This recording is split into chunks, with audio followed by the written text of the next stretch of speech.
I felt my blood freeze when she screamed at my face. Karen stormed into my yard claiming the lake was hers, and then the sheriff walked up siding with me in seconds. Her voice cracked, her knees gave out, and the self-proclaimed queen of the lake hit the dirt. "Let me take you back." The morning air was sharp with dew, the kind of cool Michigan summer breeze that makes you believe you've outrun the noise of the city. I stood on the porch of the timber frame house, the movers rumbling behind me with another box, and for the first time in months I felt like I might breathe again. Retirement hadn't been in the plan this soon, but the long hours of engineering projects in Detroit had taken their toll. Crystal Lake was supposed to be my reset button. The scent of damp grass clung to my boots as I stepped into the yard to direct the movers. "Couch goes against that window," I said, pointing to the big glass panes that framed the water. One of the younger guys gave me a thumbs up and wrestled the sofa inside. The air was quiet enough that I could hear a lawnmower droning across the cove, steady and reassuring. I turned back toward the house, eyes catching on the mantel where I'd placed the one object I hadn't packed away, my father's silver pocket watch. The ticking was faint, even from where I stood, but I knew it was there. He had carried it every day he worked the rail lines, a reminder of order and precision. For me, it was a reminder of steadiness, of a rhythm I was trying to find again. Then the calm broke. Tires crunched hard on my gravel drive, slower and heavier than any neighborly drop-by. A gleaming white Mercedes nosed in absurd against the backdrop of pines and lake water. The driver's door swung open with the kind of practiced certainty you only see in people who expect obedience. She emerged in blinding tennis white's visor, perched perfectly clipboard in hand as if it were a weapon. Behind her tinted windows shielded two shadowy figures, an audience or backup. The mower across the cove cut off abruptly as if the operator sensed the scene about to unfold. "You there," she barked, marching across my lawn without so much as a pause. "This lake is community property." The words struck like stones thrown against glass. I blinked, caught between confusion and disbelief. "Good morning to you too," I said, half raising my hand. "I'm Graham Ellison. Just moved in yesterday." She ignored my hand. "Claudette Harlow, president of the Crystal Lake Homeowners Association," she announced with a sharp smile. "You'll need to sign these documents immediately." She shoved the clipboard forward, pages clipped tight, and the letterhead stamped with an official-looking seal that my gut told me was more design than law. Behind her, curtains rustled in two houses, faces pressed to the glass. An impromptu stage had formed, and I was the newcomer put on trial. I tried to keep my voice level. I wasn't aware there was an HOA attached to this property. Nothing in the deed mentioned it. She gave a dismissive laugh too loud for the quiet street. "Course there is. This is a civilized community with standards. Monthly dues of $150 maintenance fees, shared use of the waterfront. Your aunt may have resisted, but new owners don't get special treatment." The words resisted and special treatment made my stomach turn. I glanced back toward the mantel through the open doorway, the watch glinting faintly. My aunt had lived here for decades. She had never mentioned any community authority. The movers had frozen mid-step on the porch box, and hands' eyes flicking between us. One of them muttered, "Man, this is awkward," under his breath. Claudette must have heard. She raised her voice. "Failure to comply will result in fines $75 a day to start, escalating weekly. And trust me, Mr. Ellison, those fines add up quickly." She leaned in close enough that I could smell the sharp perfume, her lips stretched into something that wasn't a smile. "Sign now or regret it." Her clipboard was inches from my chest, the pen dangling like a gavel waiting to drop. The paper's header screamed in block letters, "Crystal Lake Community Access Agreement." Buried clauses listed swim platform rights and boat slip rentals. My mind cataloged the absurdity even as my heart thudded harder. I shook my head slowly. "I'll need to review this with my attorney." Her face darkened. The pen tapped against the page with impatient clicks, and then she leaned in further, her voice dropping so only I could hear. "Your wife died bitter. You'll end the same if you follow her path." The words cut deeper than any fine could. A hot sting flared behind my eyes, humiliation crashing into grief I'd worked hard to keep private. The movers shifted uncomfortably. One dropped his box with a muffled thud. Even across the street I heard a gasp escape a neighbor who must have caught the cruel line. Claudette, though, straightened as if she'd delivered a closing argument.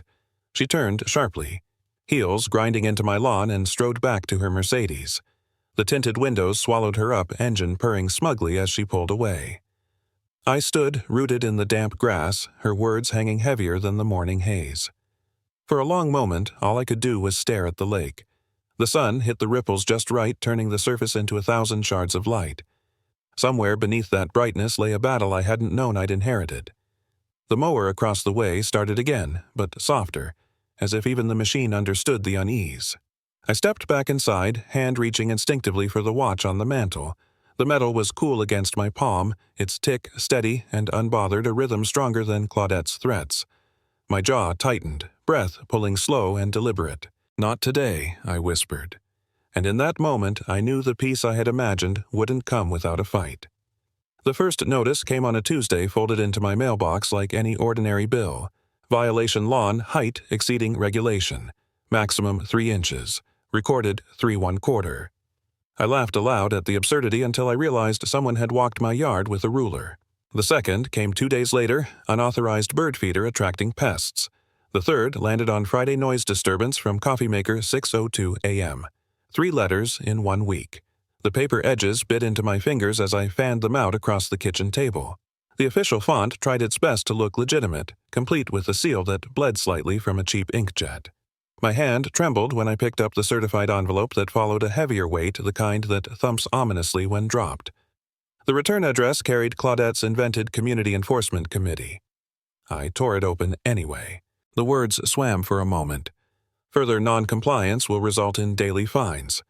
My thumb left a damp mark on the margin.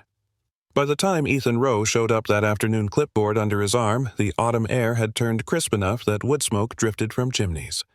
My backyard was scattered with golden leaves, the scent of someone's BBQ drifting lazily through the neighborhood. A perfect postcard except for the man with official county lettering on his truck and Claudette's Mercedes idling just beyond the hedge. Mr. Ellison Ethan began voice-weary, as if he'd rehearsed this 100 times. "We've received complaints." His eyes avoided mine, skimming the paper on his board. "Grass-length bird attraction appliance noise." I wanted to laugh again, but anger burned hotter. "Appliance noise. It's a coffee maker, not a jet engine." I held up the stack of letters. "Look at this nonsense." Behind Ethan, Claudette stood on the roadside, phone raised, recording like a filmmaker documenting my downfall. Her smile was tight smug, the kind that says she already knew the ending. A few curtains twitched in nearby windows. The whole street was watching. I led Ethan to the shed and pulled out the old permits I'd found in my aunt's files, yellowed papers with embossed county seals that caught the light when I tilted them. Deck extension, approved dock, inspected lawn variance granted for shoreline preservation. My voice grew steadier as I laid each one on the hood of his truck. Ethan ran his fingers over the raised seals, sighing as if relieved to touch something real. "These are in order," he admitted quietly. His eyes flicked to Claudette, still filming, then back to me. "It's unusual, I'll grant you that." A gust of wind carried the scent of hickory smoke across the yard. For a moment it masked the bitterness in my chest. I watched Ethan's brow crease, the lines deepening as he considered the stack of papers. His lips parted, then closed again as though he wanted to say more but didn't dare. I pressed. "You see what's happening here? She's manufacturing violations." His shoulders sagged. "Everything looks in order," he muttered at last, almost to himself. The words weren't a promise, but they cracked open something in me. For the first time since moving in, I felt the faintest hint that not everyone was under Claudette's spell. The silence stretched between us until Claudette broke it with a voice sharp enough to cut glass. 48 hours. "Ellison," she shouted from the curb phone, still recording. "Then we escalate." Neighbors' curtains closed with soft clicks. Ethan closed his clipboard with a resigned snap. He gave me the smallest nod apology etched in the motion, then walked back toward his truck. I stood in the yard, clutching the permits, the certified envelope trembling slightly in my other hand. The BBQ smoke drifted away on the breeze, leaving only the cold bite of autumn and the faintest spark of something else, hope, fragile but alive. The rain came down in steady needles that night, pelting the hood of my truck as I pulled into the cracked asphalt lot of a roadside diner in Beulah. Neon buzzed weakly above the entrance, the word "Eats" flickering in and out like it couldn't decide if the place was open. Inside, the smell of fryer oil clung to the air heavy enough to coat the back of my throat. Walter Pierce was already there, tucked into a corner booth with vinyl seats that had long since surrendered their padding. He waved me over with a thin hand. At 72, his frame was spare, but his eyes carried a sharpness that cut through the haze of grease and steam. A waitress shuffled by, dropping a chipped mug of coffee in front of me without waiting for thanks. The brew was burnt, the kind that tasted like scorched earth, but the warmth steadied me. A burger sat untouched in front of Walter, the bun collapsing into itself, congealed cheese, sealing the edges like a mistake left too long.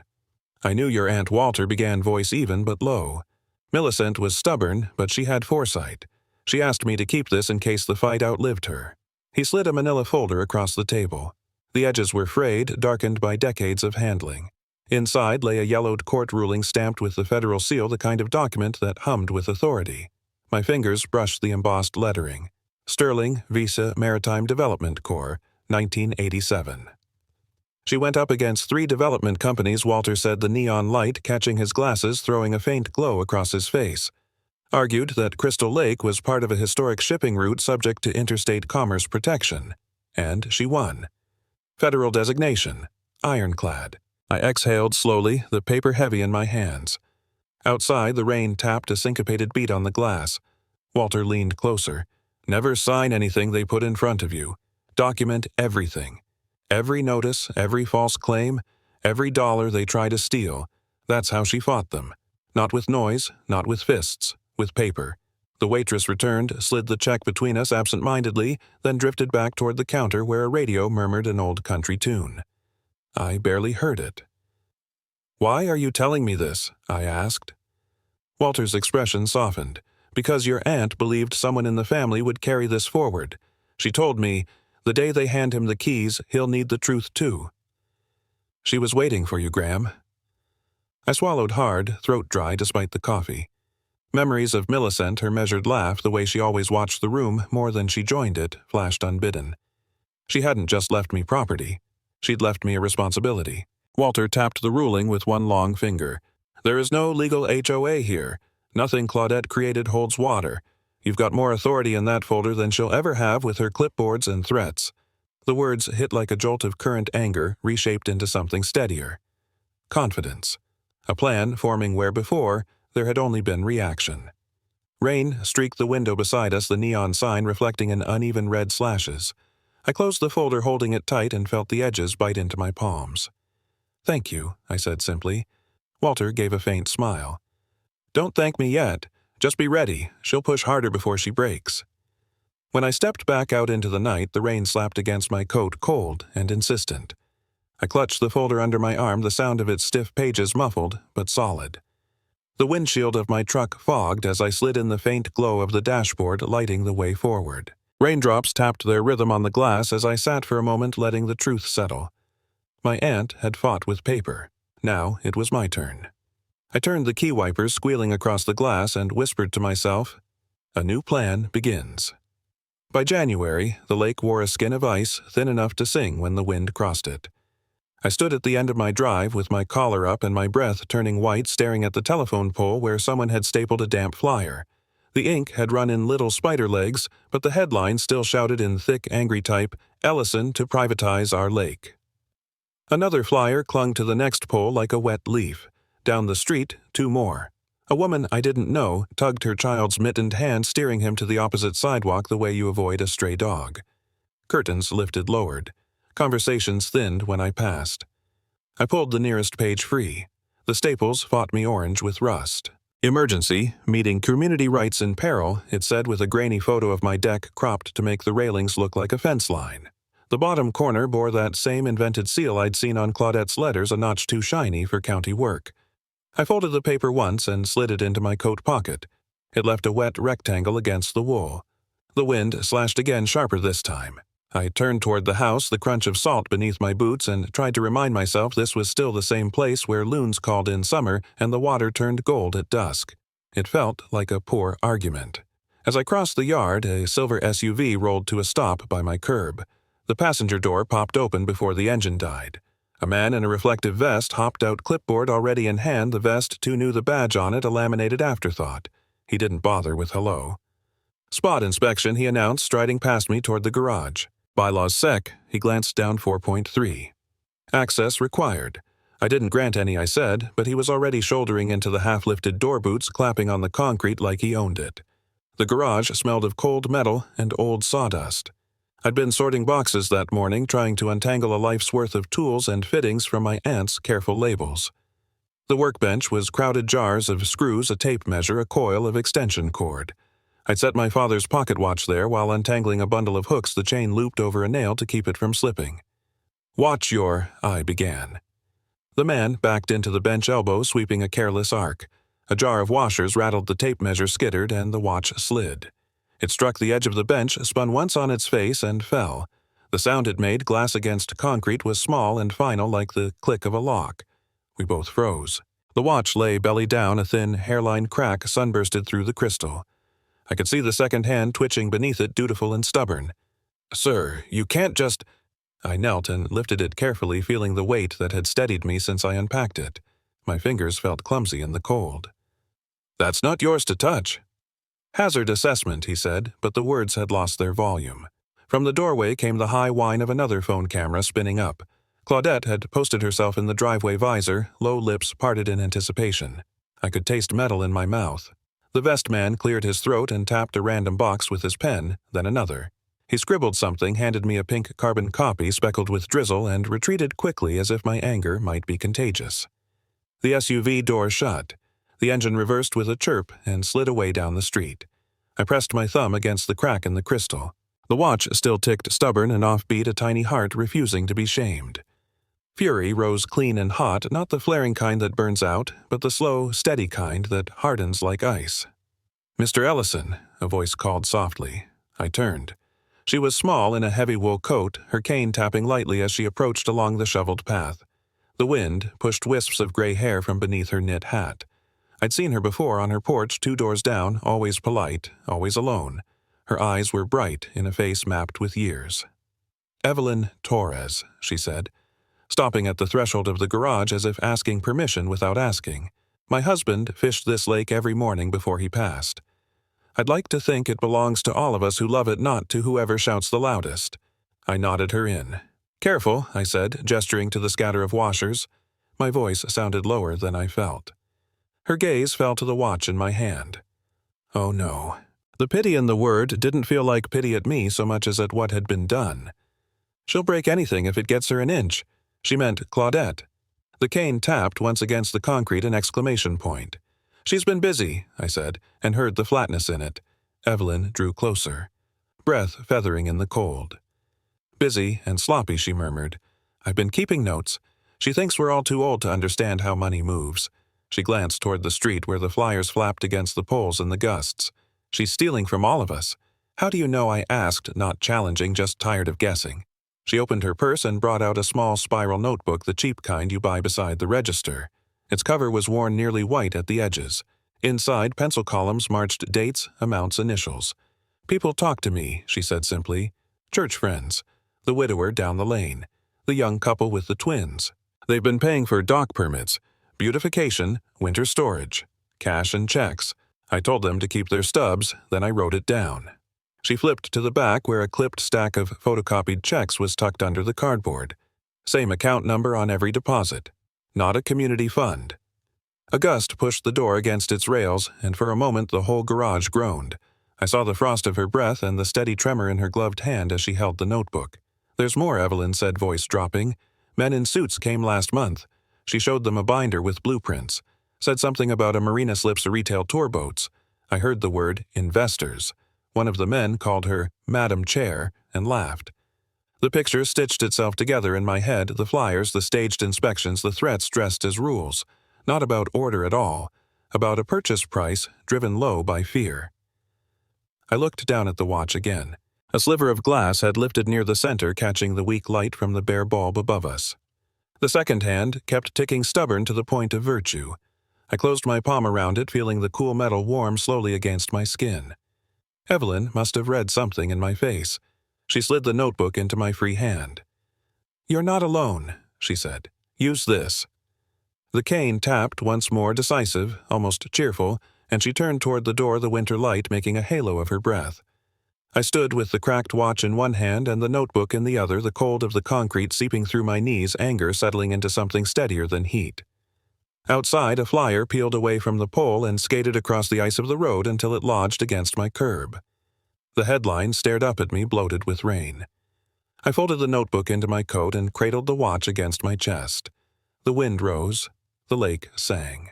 I woke to the thud of rain on the deck railings and the metallic rasp of something foreign in the yard. Pulling on boots, I stepped out into air that smelled of wet pine and damp earth. Bright orange survey stakes lanced my lawn at crooked angles, some driven through flower beds, others marking absurd lines that cut straight across the deck. And then I saw the boathouse. Black paint dripped down its door, crude letters screaming, "Comply or leave."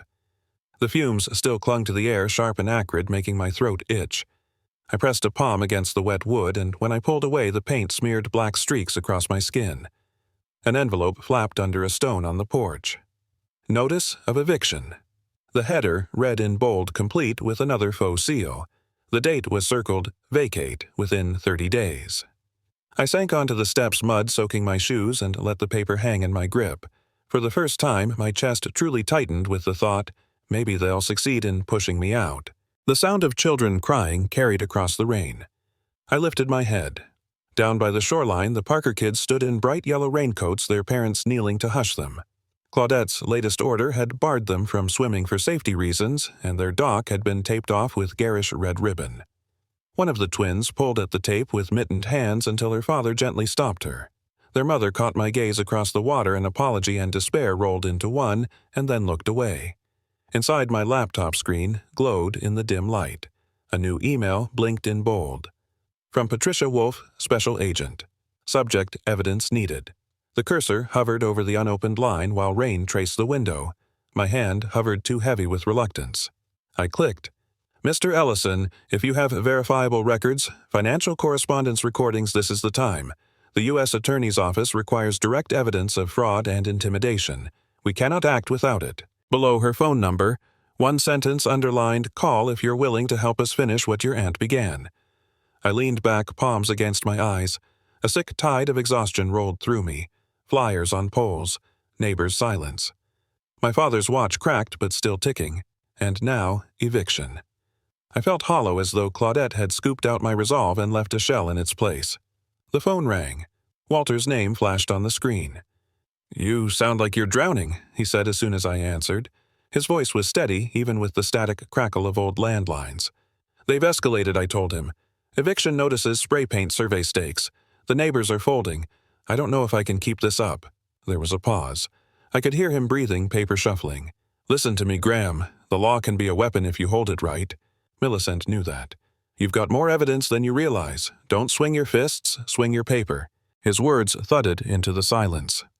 I looked at the stack of files Evelyn had given me, the notebook heavy with checks and notes. I looked at the cracked watch on the mantel, the second hand still limping forward. When Walter hung up, the quiet returned thicker than before.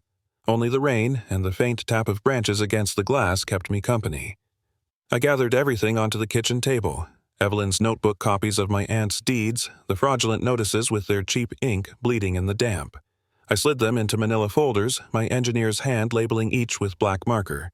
The motion steadied me the way drawing lines on blueprints once had. Finally, I opened a blank document on my laptop and began typing, "Subject Crystal Lake HOA. Evidence of fraud and intimidation." My fingers found rhythm. Dates, amounts, copies attached. Claudette's voice captured on one of the recordings Evelyn had tucked inside. The fabricated inspection slip. The eviction notice from that morning. I attached them all. For a long moment I hovered over the send button, my pulse ticking in time with the broken watch. To send was to step into something I couldn't undo, but to hold back was to surrender. I dialed the number at the bottom of Patricia's email. My thumb hesitated, then pressed. "Special Agent Wolf," a clear voice answered on the second ring. "This is Graham Ellison," I said. Hearing the rasp in my own throat, "You worked with my aunt." "Yes," she said quickly. "I've been expecting your call. Do you have what we need?" "I have more than I want," I admitted, "but I'll give it." There was a pause, then her voice softened just a notch. "We'll back you, Graham, but we'll need you to wear the wire. It's the only way to capture her intent directly." I swallowed, staring at the rain sliding down the glass, the survey stakes stabbing at my lawn. The Parker's dock ribbon fluttered in my mind, red and wrong. "If that's what it takes," I said. She didn't miss a beat. "Good. We'll set it up. You won't be alone in this." The line clicked closed. I shut the laptop gently, the hum of its fan fading. My reflection stared back in the dark screen jaw set harder than I remembered it being in years. I whispered into the quiet kitchen. Then, let's set the trap. The community center hummed like a tired beehive. Fluorescent lights buzzed overhead, flicker, casting a chalky sheen across a forest of folding chairs. The smell of burnt coffee drifted from a metal urn near the back, thick as a dare. I stood along the side wall with my folder against my ribs and the FBI's wire taped warm to my skin, counting my breaths. Claudette owned the room. At the podium she'd requisitioned from the library next-door visor gleaming under the lights, she clicked a tiny remote and advanced her slideshow. The projector whirred. An image splashed onto the screen, my deck cropped tight and shadowed to look like a barricade. "Neighbors," she sang, voice sweetened with fear. "This is what we are up against. Ellison threatens our way of life." A ripple rolled through the chairs, murmurs a throat cleared. Near the back row, Sheriff Tom Baxter sat with his arms folded, face unreadable. His uniform, creased, cleanly boots crossed at the ankle, hat in his lap like a promise he hadn't decided to make yet. Click. The next slide. Chain link fences photoshopped down my shoreline, a padlock pasted on the dock ladder for good measure. A few gasps flared and someone hissed. Claudette nodded as if the reaction proved her point. "Unauthorized commercial development," she continued. "Noise, safety, hazards. A man who refuses to pay his fair share." Dennis, today's legal counsel in a two-new suit, sat on the front row, knees jittering. He'd laid out folders with letterhead that looked official until you cared to read it. I watched his fingers drum the edge of a binder, fast and proud of it. Another click. "Projected assessment increases," Claudette said, laser pointer circling numbers that would frighten anyone living on a fixed income. "If we don't act, this lake will be privatized for profit." The crowd breathed in as one. I felt the wire under my shirt. Felt the watch in my pocket, cracked face warm against the fabric, a reminder that breaking something doesn't prove you own it. "My turn," I said, stepping forward. Claudette paused mid-click. Her smile set. "You're out of order." "Then we'll put it in order," I said, voice steady despite how small it sounded in the long room. I set a USB drive on the edge of the podium. Let the projector show both sides. A long beat. Sheriff Baxter didn't move. Dennis whispered, and Claudette waved him off with a flick. "By all means," she said, and stepped back with theatrical generosity. The projector accepted my drive with a soft chime. I cued the folder labeled Crystal Lake Evidence. The first slide, a still image of a bank app deposit list. Names blacked out, amounts not. Each line glowed in pale blue, monthly HOA dues, routed into an account ending in the same 4 digits. Underneath a simple caption, personal account, not registered association. A murmur rose. Someone in the 4th row leaned forward, eyes narrowing to read the last 2 digits. Papers rustled, a chair leg scraped. The next slide scans of checks, endorsement stamps, a deposit slip with a signature that matched the one below, Claudette's campaign yard sign, photos still lingering on the internet. I didn't read the amounts aloud. The numbers carried their own gravity. Slide 3, a page from a developer packet, Fitzgerald Marine Development, with a rendering of a marina complex pasted over our cove. The legend promised premium slip rentals, boutique, retail tourboat launch. I let the picture sit. A projector fan hummed. "None of this is real," Claudette said brightly, voice pitched too high. "Fabrications. Mr. Ellison has a history of slide 4, a letterhead from the U.S. Attorney's Office acknowledging receipt of documents. One line highlighted potential wire and mail fraud under review. I let it stay on the screen, only a heartbeat. I didn't need to stage a lecture. People could feel when paper was heavier than lies. A low, choked sound rippled near the aisle. Evelyn had her notebook in her lap, fingers white at the edges. In the back row, the sheriff's jaw worked once slow. I closed the laptop enough that the room's light reclaimed the walls. "I won't do speeches," I said. "Just this, my aunt fought with paper, not fists." "So will I." Claudette laughed, a brittle, glassy sound. "You think a few doctored bank screenshots prove anything? This lake is ours." She leaned hard on the last word, and it echoed off Cinderblock. Sheriff Baxter stood. The room stilled the way a field stills when a hawk crosses shadow over it. The sheriff didn't raise his voice. He didn't need to. "County file shows federal designation on record," he said, eyes on Claudette, then the room. "This lake isn't HOA property." You could hear the fluorescent hum behind the words. You could hear someone swallow in the 2nd row. Dennis shifted foot, tapping against tile in an arrhythmic stutter. Claudette opened her mouth, closed it. Her hand, still on the remote, trembled. She took a step back and found the seat without looking. The color drained out of her face, leaving a dusting of powder and a strip of lipstick that no longer knew what to do with itself. She sat hard, then grasped the edge of the chair as if the floor had tilted under her. The quiet wasn't empty. It was full of people thinking all at once. The crowd's attention slipped off me like water and latched onto the sheriff. A hush gathered deep and grateful. I turned the laptop a fraction toward the sheriff, not to show him anything new, but to show him I was finished. He gave me one small nod, permission granted, or maybe a promise kept. The doors at the back swung open. 2 agents in plain suits stepped in badges already displayed. Behind them came a woman with red hair pulled tight and a file under her arm, Agent Patricia Wolf. Her eyes found mine for the briefest second. They were as clear as the line on a map. "Claudette Harlow," an agent said, voice crisp, "you're under arrest for wire fraud, mail fraud, and theft by deception." The words weren't loud, but the room heard them like an oath. Chairs scraped back. Collective exhale washed through the rows. On the aisle, a man raised his hand to his mouth. A woman pressed her palm flat to her chest. Evelyn's cane tapped once against the floor, soft and satisfied. Claudette didn't stand at first. She stared at the screen as if it might blink and show her something kinder. When she did get up, it was jerky the way a person stands on deck during a sudden storm. Dennis took a half-step toward the side door and froze when he met a second agent's gaze. As the cuffs clicked, the projector fan slowed and coasted to silence. The fluorescent lights hummed on, oblivious. Somewhere by the coffee urn, a styrofoam cup toppled and rolled in a lazy circle on the linoleum before coming to rest against a chair leg. No one clapped. It wasn't that kind of moment. It was the kind where people bow their heads for a second, not in prayer, but in acknowledgement that the way things were supposed to work had for once worked. Agent Wolf stepped to the side of the podium and lifted one sheet from a small stack meeting notice stamped and dated, then tucked it into her file. She gave me another brief glance. Her mouth didn't smile, but her eyes did. The sheriff put his hat back on. The brim shadowed his face just enough to make him look like a photograph I'd seen of him years earlier at a county fair, arm around a 4-H kid and a prize hog. He turned to the room.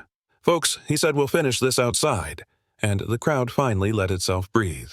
By mid-morning, the sun had already warmed the deck boards and the place smelled like fresh coffee and sugar glaze.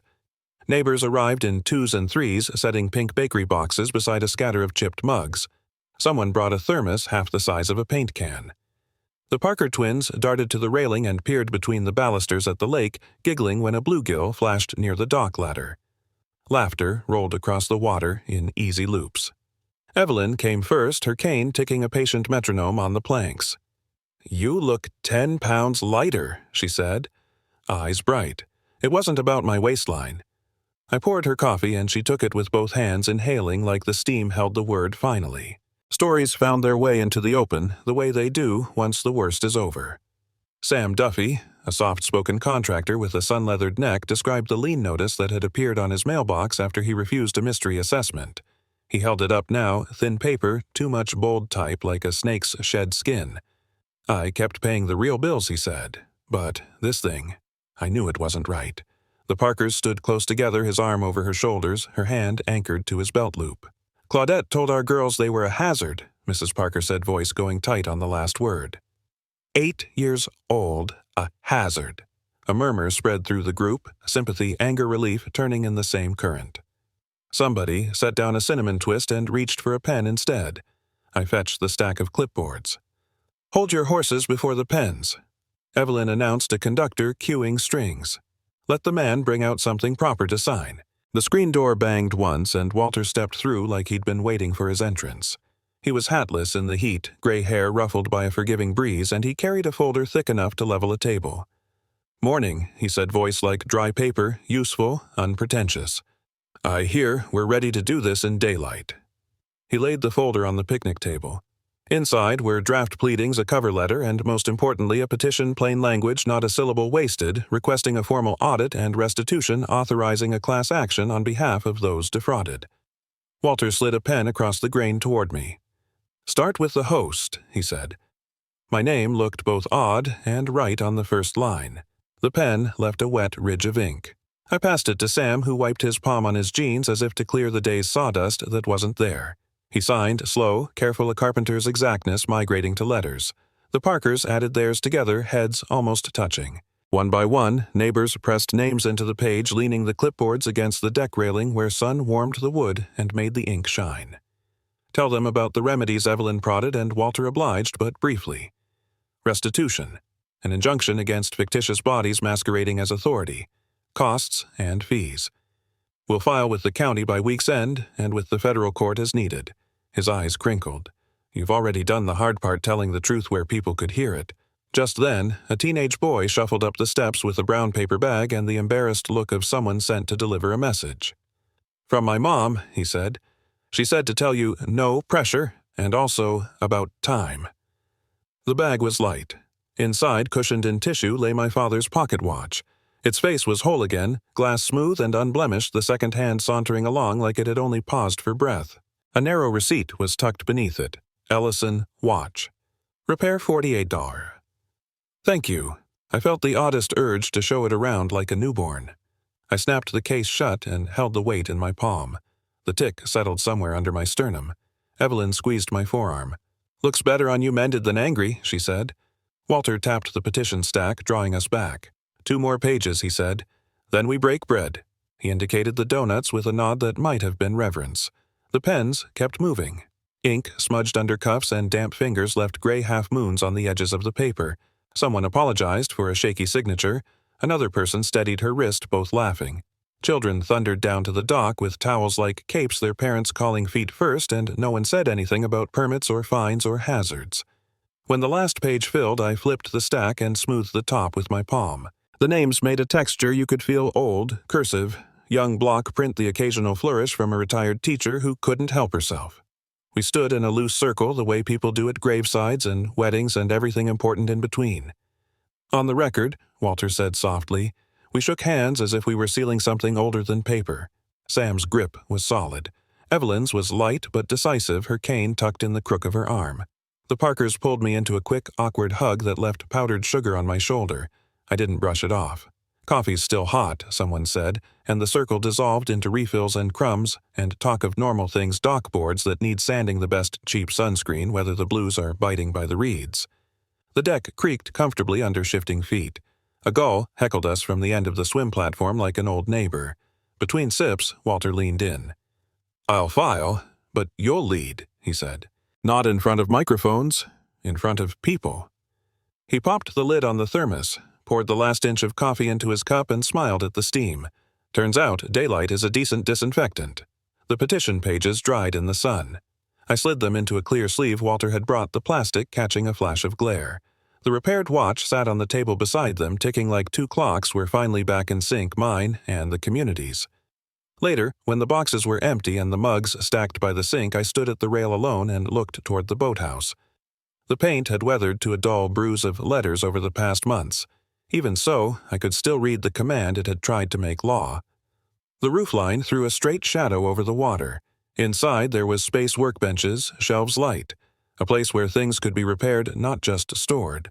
I imagined a few sturdy bookcases, a rack for life vests, a bulletin board with meeting agendas that meant something, a kettle, a drawer full of dull pencils for children's drawings of fish and docks and summer. The deck boards radiated the day's warmth through my soles. The watch ticked steady now in my pocket. The boathouse waited. By late afternoon, the shoreline was alive. Charcoal smoke curled into the crisp autumn air, carrying the smell of burgers and corn on the cob. Kids shrieked as they leapt from the dock, their splashes punctuating Sam's easy guitar strumming. Folding tables sagged under paper plates, bowls of potato salad, and a sheet cake already missing its corner. For the first time in years, Crystal Lake sounded like what it was meant to be, a community unburdened. Sheriff Baxter made his slow way through the crowd, shaking hands with neighbors, his uniform shirt open at the collar. When he reached me, he clasped my hand firmly, his eyes narrowing against the sun. "This lake is free again," he said. It wasn't ceremony, it was the quiet judgment of a man who'd seen too many fights decided the wrong way. I nodded, throat tight. At the center of the celebration, the boathouse stood newly painted trim white against the turning maples. A banner stretched across its doors, Millicent's Place. Inside, shelves lined with donated books and a bulletin board covered with the first real meeting agendas in decades gave it the air of something both new and inevitable. Children tugged their parents inside to show off the story corner. A stack of life vests leaned against the wall, ready for use. Neighbors gathered when I stepped to the front table draped with a simple cloth. On it lay a framed photograph of my aunt, eyes still sharp behind her glasses. I reached into my pocket and pulled out the silver watch. The glass gleamed whole again, the second hand sweeping without hesitation. I set it gently beside her photo. Applause rose. Not the polite kind, but warm and sustained. For a moment it wasn't about me, or even Claudette's downfall. It was about someone who had fought long before the rest of us understood there was a battle at all. Evelyn lifted her paper cup, the cane braced under her arm. To justice, to peace to Millicent, she said, voice trembling, but sure. The crowd echoed her words, cups raised, eyes shining. Walter stood nearby, his hat tipped back, smiling in that quiet way of his. She'd have liked this ending, he said to me. Not the courts, not the headlines, the people. Beyond the crowd, the Parker twins scrambled up the dock ladder, dripping and breathless, then flung themselves back into the lake with squeals. Their parents laughed without looking over their shoulders. The sight hit me harder than the applause proof that fear had been scrubbed from the shoreline. Agent Wolf arrived later than most, her suit jacket traded for a windbreaker. She accepted a plate of food, listened to a neighbor's story, and finally joined me by the boathouse. "You gave us the missing piece," she said quietly. "But what matters is what you've built since." She glanced at the shelves stacked with paperbacks, the chalkboard listing next month's community potluck. Not many investigations end with a library. As twilight deepened, guitar chords turned softer. Embers glowed in the grills, and the smell of wood smoke mingled with lake air. Children wrapped in towels leaned against their parents', eyes heavy. Neighbors lingered over second helpings, conversations looping into laughter. For the first time since arriving at Crystal Lake, I felt the kind of peace I'd been chasing since retirement, the peace that only comes when you stop guarding your life alone. Later, when the last plates were stacked and the guitars put away, I walked down to the dock. The boards creaked under my weight, familiar now. The lake stretched dark and glassy stars scattered across its surface. The repaired watch ticked in my pocket, steady as the lapping water. I looked back at the boathouse lights glowing warmly from within. Millicent's place. The name suited it. Her fight had ended, but her presence lingered in every signature on that petition, every laugh on the shoreline, every child leaping into the water without fear. I stood at the end of the dock, hands resting on the rail, and whispered into the night. The lake is safe. The stars shimmered in answer, and the grills are cold now, but the smoke still lingers in the rafters of Millicent's place, our boathouse turned library. I set my father's watch, once cracked now, ticking sure beside her photo, and neighbors pressed closer as if to catch its rhythm. Justice isn't loud. It's steady, and sometimes it tastes like burnt marshmallows and strong coffee shared after too many long years. We didn't win by shouting. We listened. We signed our names. We stood shoulder to shoulder until the water was safe again. Tell me what small act of neighborly courage has healed your street.